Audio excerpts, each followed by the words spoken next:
Au Québec, la dette publique, ça fait peur. Selon certains commentateurs, les huissiers seraient à nos portes et nous serions au bord du gouffre financier, comme la Grèce et le Portugal.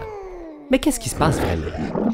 C'est vrai que si on se compare au reste du Canada, le Québec est plus endetté que les autres provinces et il est à égalité avec le gouvernement fédéral.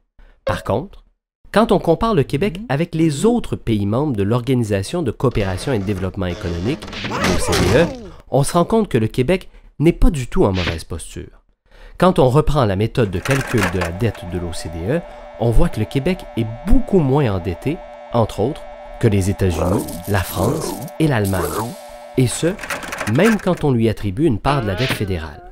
Le Québec n'est pas du tout parmi les États les plus endettés, au contraire, il est parmi ceux qui le sont le moins. Même si notre dette n'est finalement pas si élevée quand on met les choses en perspective, des gens s'inquiètent qu'on transmette son fardeau aux générations suivantes. On s'inquiète ainsi parce qu'on comprend la dette d'un État comme celle d'une famille. Quand une famille s'endette, elle s'endette vis-à-vis d'une banque à qui la famille doit ensuite verser des intérêts qu'elle ne reverra plus jamais. Mais un État, ça ne fonctionne pas comme une famille. Expliquons.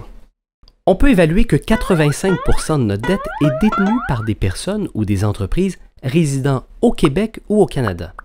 C'est directement à ces gens-là que nous versons les intérêts. Au moins 30% de notre dette est contrôlée directement par le gouvernement du Québec lui-même, à travers la caisse de dépôt ou les retraites de ses employés.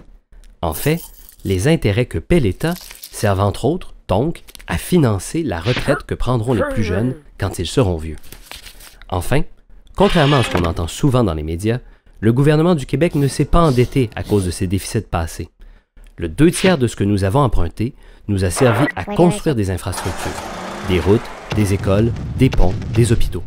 Ces infrastructures se transmettent elles aussi de génération en génération. Bien sûr, il faut contrôler la dette, car elle est un outil économique important. Mais elle n'est pas un monstre ingérable. Pour la dette, comme pour le reste de notre économie, mieux vaut comprendre qu'avoir peur.